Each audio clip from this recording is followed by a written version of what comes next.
ब्रज मंडल में राधा रानी को केवल कृष्ण की आह्लादनी शक्ति ही नहीं बल्कि करुणा की साक्षात मूर्ति माना गया है। भगवान कृष्ण अगर न्यायप्रिय और भाव के भूखे हैं तो श्री राधा रानी बिना किसी कारण के दया करने वाली देवी है। उनकी करुणा से जुड़ी एक बेहद भावपूर्ण कथा वैष्णव इतिहास में बहुत ही प्रसिद्ध है। एक समय की बात है, ब्रज भूमि में एक परम कृष्ण भक्त रहते थे। वे दिन रात कृष्ण कृष्ण जपा करते थे।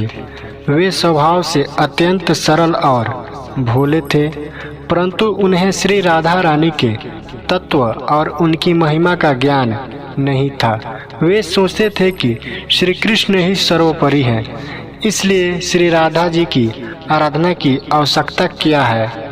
समय का चक्र बदला और प्रारब्ध के कारण उस भक्त के जीवन में अत्यंत कठिन समय आया। वे एक भयंकर और असाध्य रोग से पीड़ित हो गए।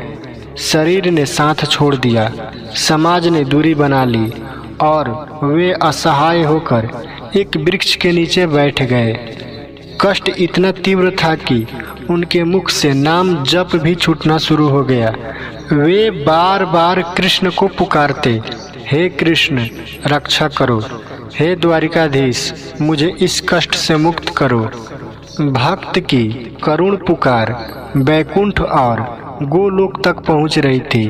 भगवान श्री कृष्ण सब देख रहे थे, लेकिन उन्होंने कोई कदम नहीं उठाया। वे मौन रहे। भगवान के इस मौन के पीछे एक गहरा विधान था। कर्मों के कुछ अकाट्य नियम होते हैं जिन्हें स्वयं भगवान भी नहीं बदल सकते हैं, ताकि सृष्टि की मर्यादा बनी रहे। उस भक्त के पिछले जन्मों के कुछ ऐसे उग्र पाप थे जिनका फल भुगते बिना उसकी मुक्ति संभव नहीं थी। श्री कृष्ण न्याय के आसन पर थे, इसलिए वे विवश थे। जब उस भक्त की पीड़ा असहनीय हो गई और वह मरने की स्थिति में पहुंच गया, तब गोलोक में विराजमान श्री राधा रानी का हृदय द्रवित हो उठा। वे करुणामयी है, उनसे किसी की भी दुख, चाहे वह पापी हो, ज्ञानी हो, भगवान का भक्त हो, देखा नहीं जाता है। श्री राधा रानी ने श्री कृष्ण जी से कहा, हे प्राणनाथ, आपका वह अनन्य भक्त कितनी पीड़ा में है। वह निरंतर आपका नाम ले रहा है।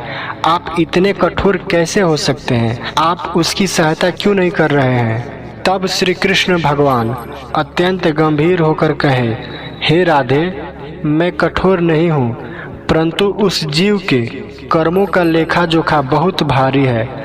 न्याय के नियम के अनुसार उसे इस जन्म में यह कष्ट भोगना ही होगा। यदि मैंने अभी उसे मुक्त किया तो कर्मों का सिद्धांत खंडित हो जाएगा। मैं चाहकर भी इस समय कुछ नहीं कर सकता। भगवान श्री कृष्ण की बात सुनकर श्री राधा रानी के नेत्रों से अश्रु बहने लगे।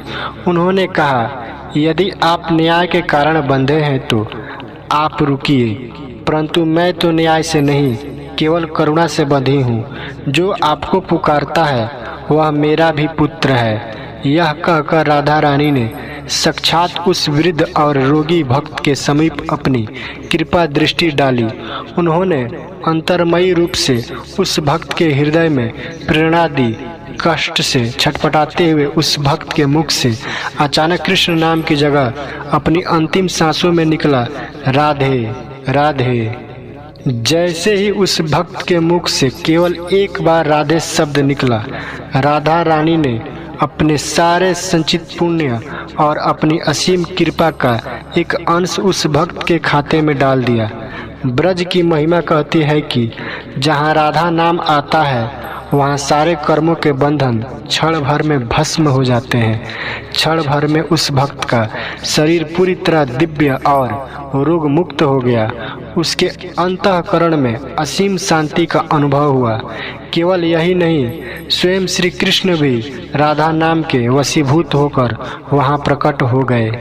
भगवान कृष्ण ने जब उस भक्त को गले से लगाया तो श्री कृष्ण के नेत्रों में आंसू थे। भक्त ने आश्चर्य से पूछा, प्रभु आप रो रहे हैं क्या? मैंने तो जीवन भर आपको पुकारा, तब आप नहीं आए, आज अचानक यह कृपा कैसे? श्री कृष्ण जी मुस्कुराते हुए कहा, हे भक्त, मैं तो तुम्हें तुम्हारे कर्मों के जाल में फंसा देखकर विवश था, परंतु तुमने मेरी स्वामिनी मेरी राधा का नाम ले लिया। जब तुम मुझे पुकार रहे थे तब तुम न्याय के अधीन थे, जब तुमने राधे कहा तो तुम मेरी सरकार के शरण में आ गए। राधा रानी की करुणा के आगे मेरे नियम मेरा न्याय सब हार जाते हैं। आज तुम्हारी करुणा भरी पुकार और राधा जी की दया देखकर मेरा हृदय पिघल गया। यह कथा हमें सिखाती है कि भगवान श्री कृष्ण यदि सृष्टि के नियंता और न्यायाधीश हैं तो श्री राधा रानी कृपा की साक्षात वकालत है।